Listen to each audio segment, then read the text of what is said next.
Greetings everyone, this is Gil Johnson, your Prevost technical consultant. And today we're going to talk about brakes. Specifically, we're going to talk about the Knorr-Bremse brakes, the disc brakes, often found on late model Prevosts. These are very robust brakes, German braking system, represented in the US by Bendix. Clearly Bendix is the leader in the industry when it comes to air braking systems, at least within the United States. These are good braking systems, but everything needs some service. Unfortunately, these items do not get the routine service that they should. And those that profess service schedules oftentimes overlook the importance of these brakes and what needs to be serviced. It's well beyond the pads. We'll look at those as well.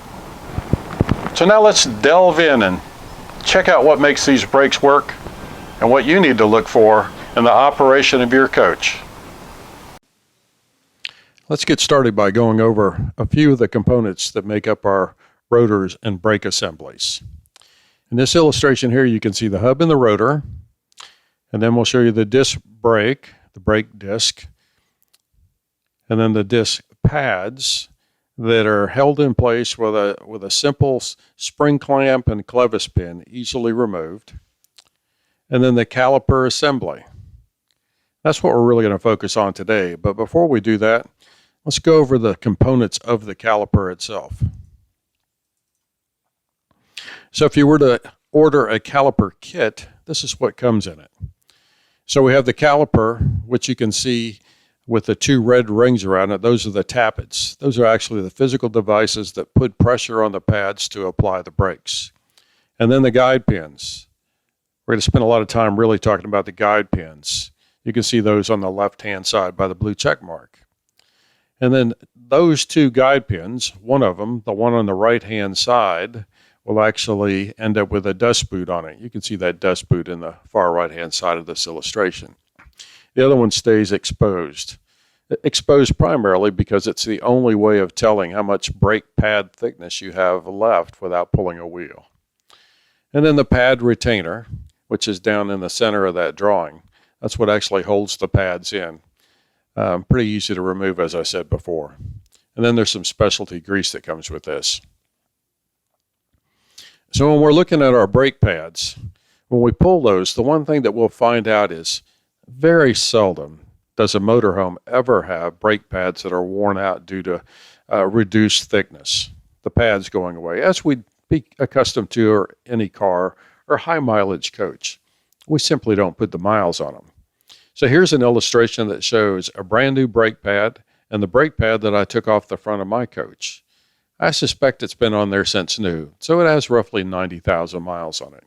As you can see from those illustrations, the amount of brake pad that was used or worn away in that 90,000 miles is not much. In fact, it's less than 1/10 of an inch. This can vary. There are some coaches that will have excessive brake pad wear, but that's generally because of mountainous use, towing a big heavy stacker.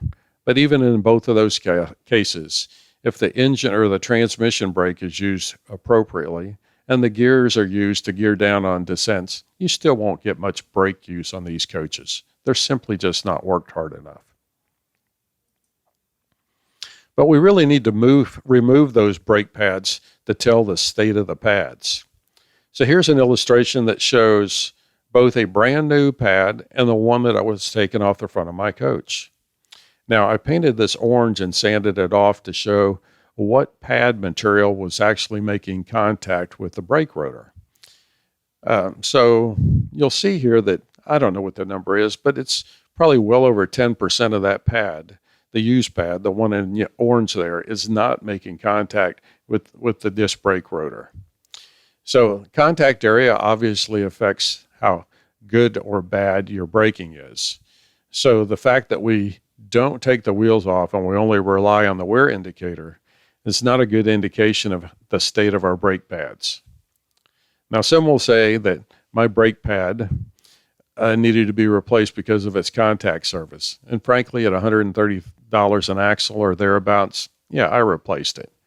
But Knorr-Bremse does make a point of saying that some edge deterioration may occur.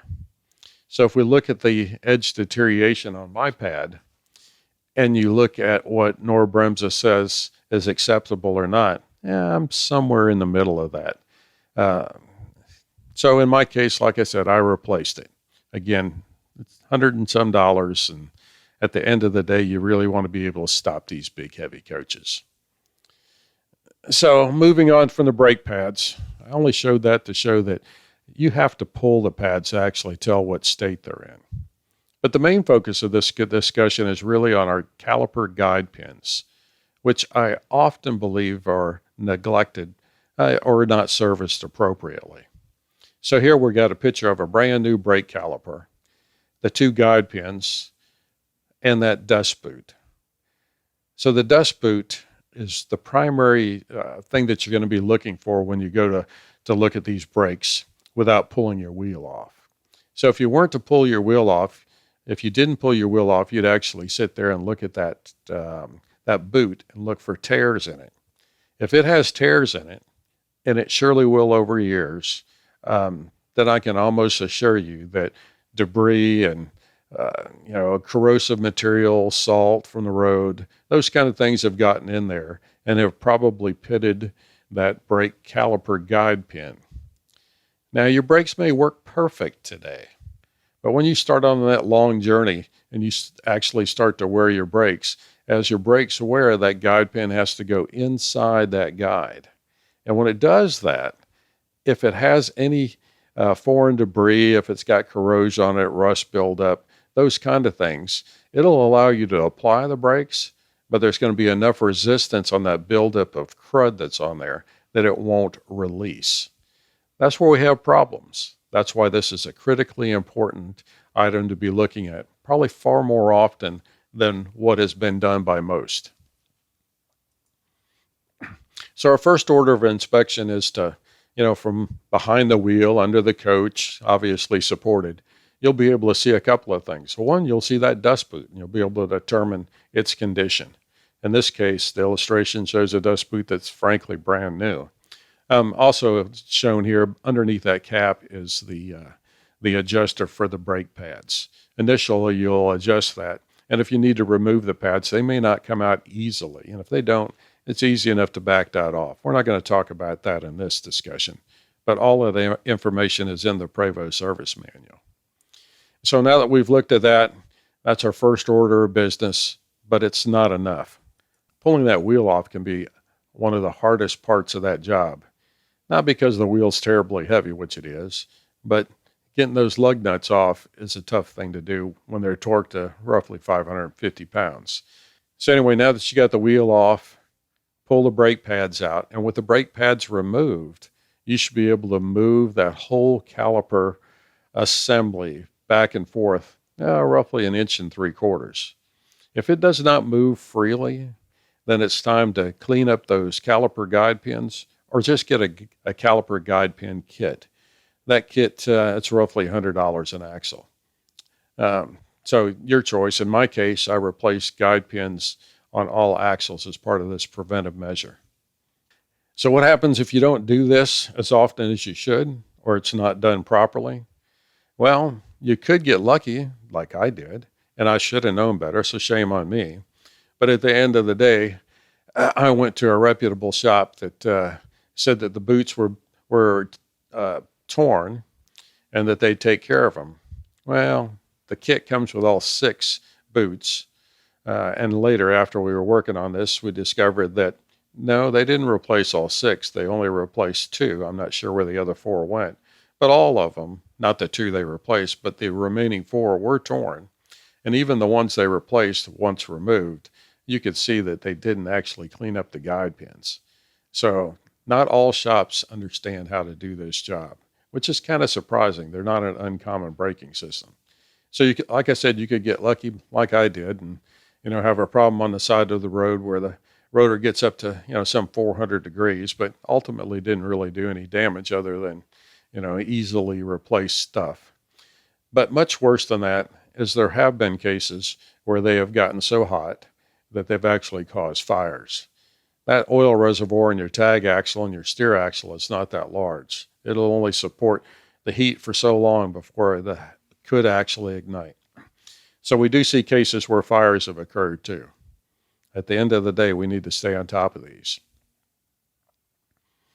So how often should we be working on these? How often should we actually pull the brake pads out and do an inspection of what it looks like? So from Knorr-Bremse's manual, they say that the brake wear must be checked visually and independent of the wear indicators. So that's telling me that you can go into there and look at that wear indicator, but they're telling you to go beyond that. Beyond that means you have to pull the wheel off and pull the brakes off. So they tell you at every pad replacement that you really need to do that slide movement test. But they've already told me to do that every 3 months. Frankly, I think 3 months is way excessive when you consider the use that we get out of these coaches.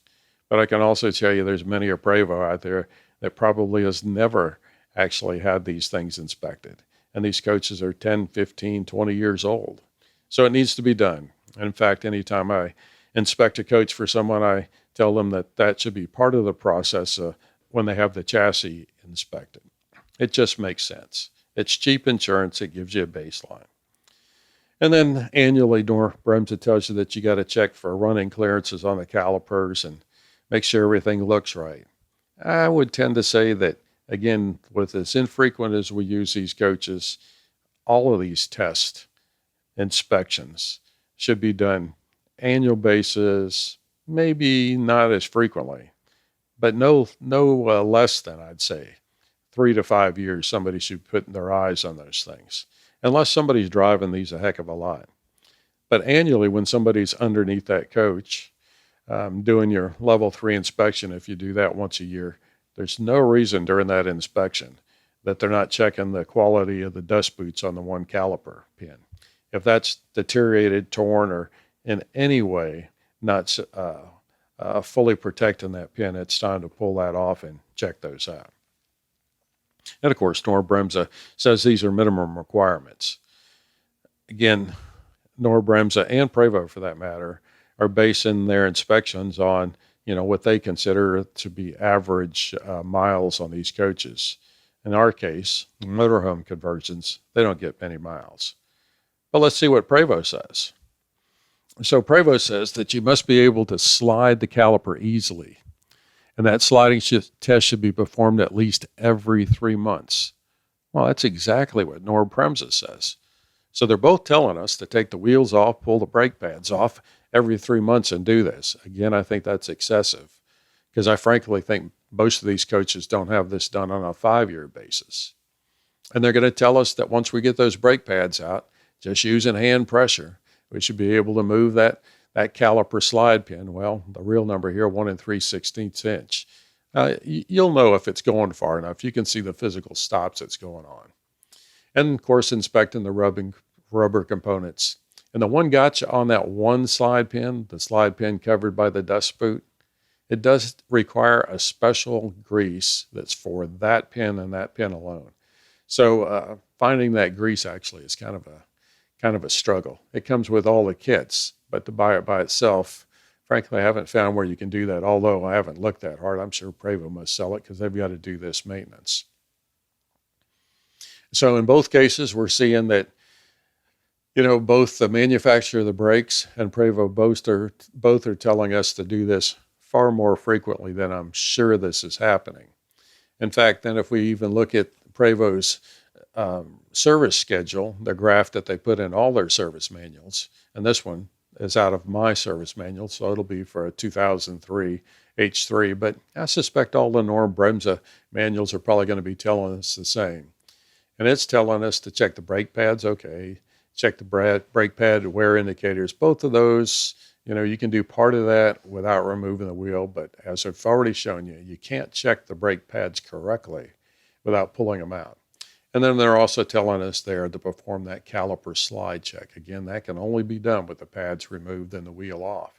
And that they're telling us to do once a year or once every 12,500 miles. So even that, I believe, is fairly excessive based on my assumption these probably are seldom ever tested or inspected. So I think for new owners or those that haven't done so, I would put this on your annual maintenance schedule. And after the first 1 or 2 years, if you see that you're not seeing anything from that inspection, extend the time frame.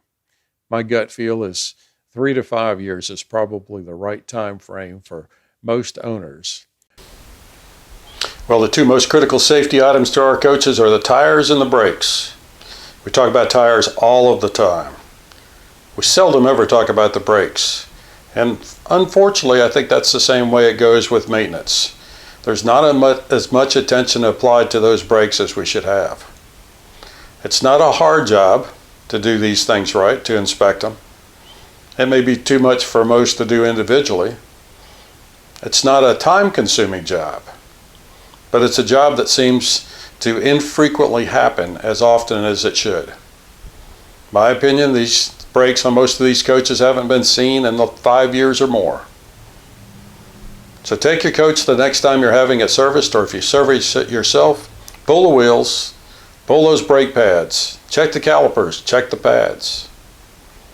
If you like this video, please subscribe to my channel and share with others.